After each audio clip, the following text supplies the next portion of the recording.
So today's video, this is an old request, but um, it was requested a while ago that I read an article, and so I'm going to do that today.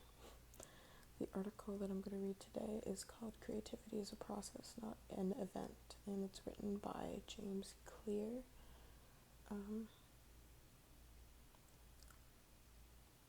I'm going to get really thirsty while doing this video, so I hope you don't mind me drinking water.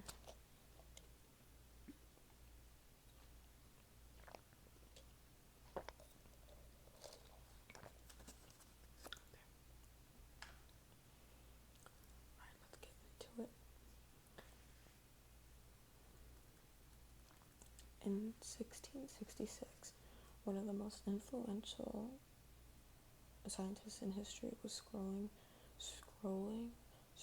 through a garden when he was struck with a flash of creative brilliance that would change the world. While standing under the shade of an apple tree, Sir Isaac Newton saw an apple fall to the ground. Why would that apple always descend perpendicularly to the ground? Newton wondered. Why would it not go sideways or upward, but constantly to the earth's center? Assuredly, the reason is that the earth draws it. There must be a drawing power in matter. And thus the concept of gravity was born. The story of the falling apple has become one of the lasting and iconic examples of the creative moment. It is a symbol of the inspired genius that fills your brain during those eureka moments when creative conditions are just right. What most people forget, however, is that Newton worked on his ideas about gravity for nearly 20 years until, in 1687, he published his groundbreaking book, The Principia, Mathematical Principles of Natural Philosophy. The falling apple was merely the beginning of a train of thought that continued for decades. And then there's a picture of, like, his notes or whatever. Newton isn't the only one to wrestle with a great idea for years.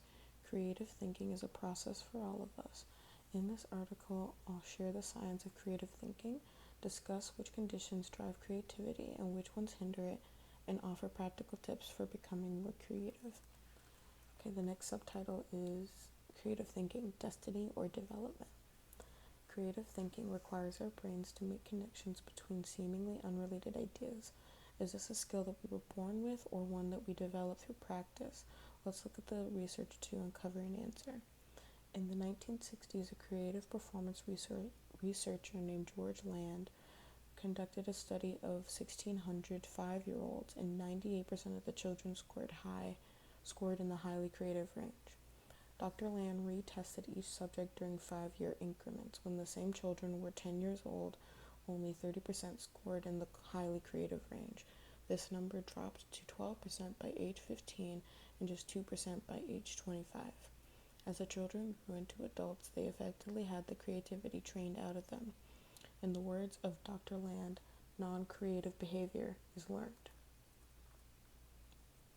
Similar trends have been discovered by other researchers. For example, one study of 272,599 students found that although IQ scores have risen since 1990, creative thinking scores have decreased.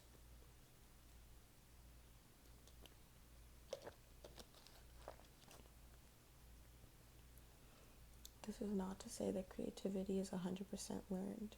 Genetics do play a role. According to philosophy psychology professor Barbara Kerr, approximately 22% of the variance in creativity is due to the influence of genes. This discovery was made by studying the differences in creative thinking between sets of twins. All of this to say, claiming that I'm just not the creative type is a pretty weak excuse for avoiding creative thinking. Certainly some people are primed to be more creative than others. However, nearly every person is born with some level of creative skill, and the majority of our creative thinking abilities are trainable.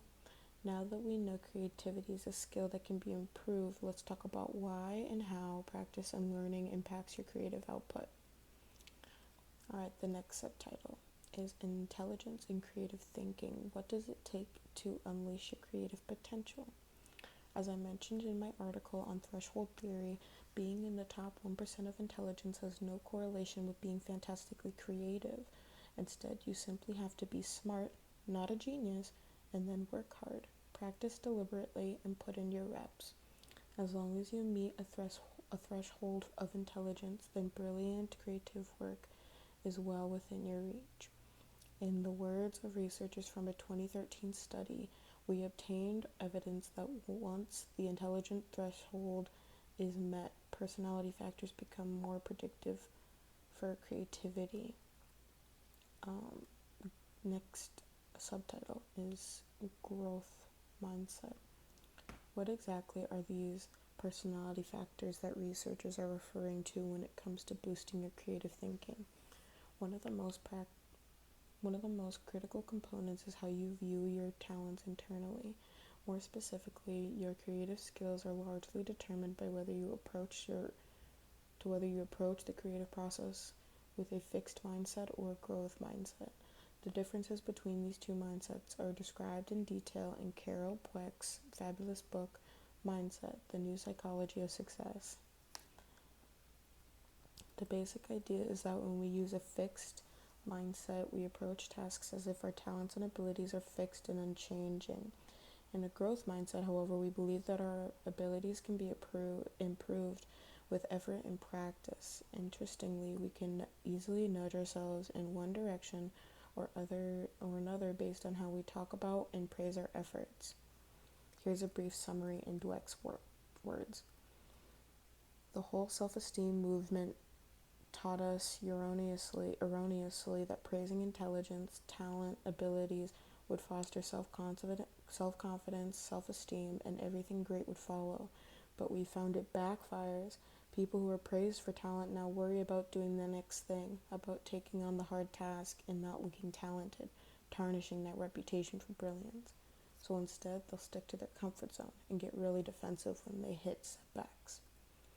So what should we praise? The effort, the strategies, the doggedness and persistence, the grit people show, the resilience that they show in the face of obstacles, that bouncing back when things go wrong and knowing what to try next. So I think a huge part of promoting a growth mindset in the workplace is to convey those values of the process, to give feedback, to reward people engaging in the process, and not just a successful outcome. Carol Dweck.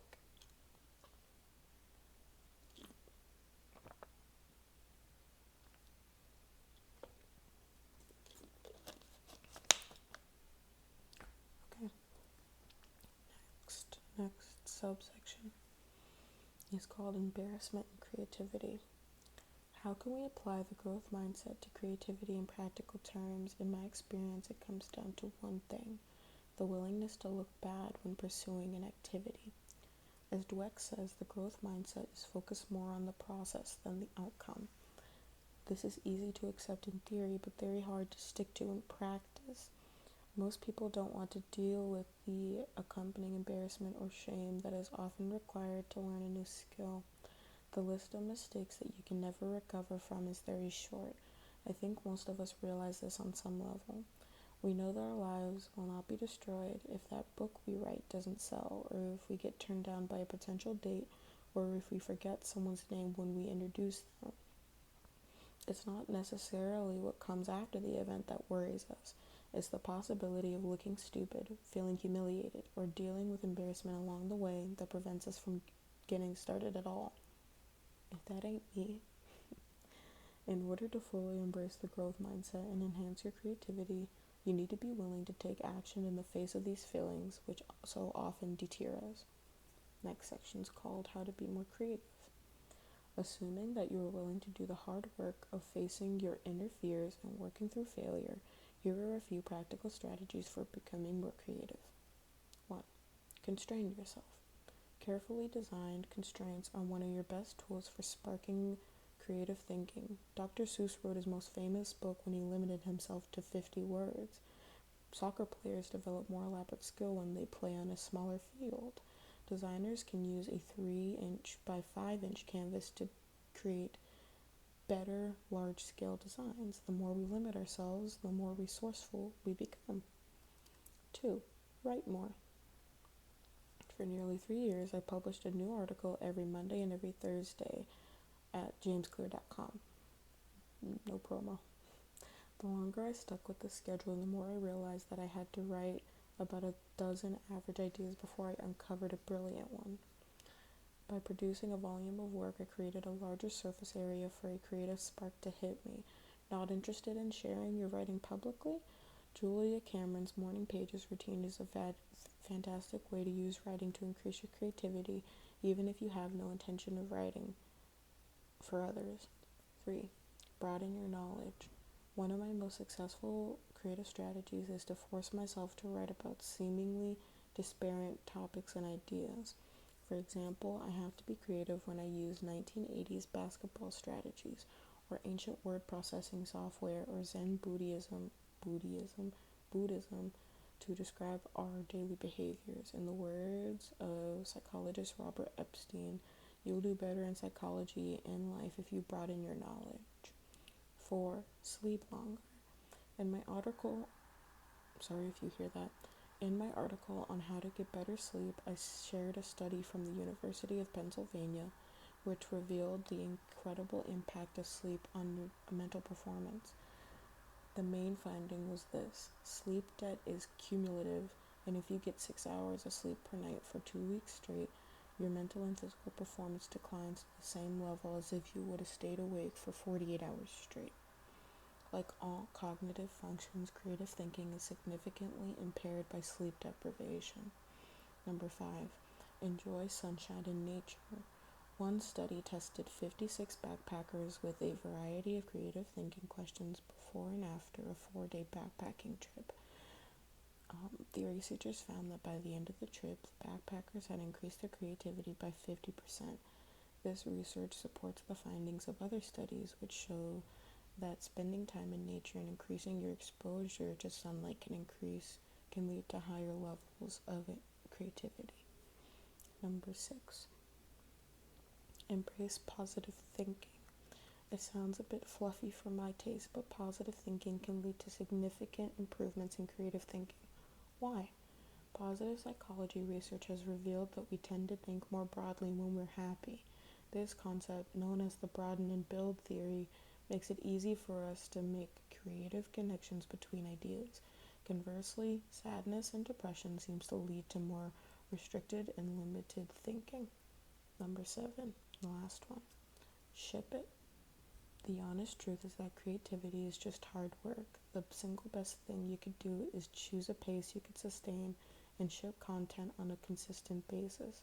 Commit to the process and create on a schedule. The only way creativity becomes a reality is by shipping. Okay, we're about to be on our last part.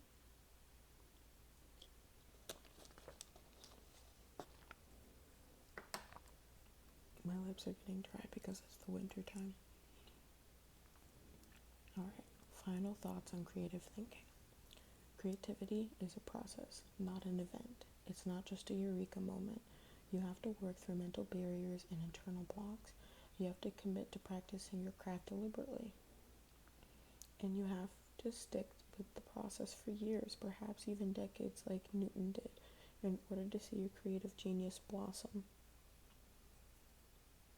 Okay. The ideas in this article offer a variety approaches on how to be more creative. I feel like that's supposed to say a variety of approaches. Whatever. If you're looking for additional practical, whatever, it's basically just plugging his other guide about being creative. So yeah, that's about it. That's the whole video. That's about it. So, I don't know. If you liked the video, like it. If you didn't like it, don't say anything. You'll probably like another one of my videos if you didn't like this one. Yeah, this was about it. So, I'll see you in my next video. Bye.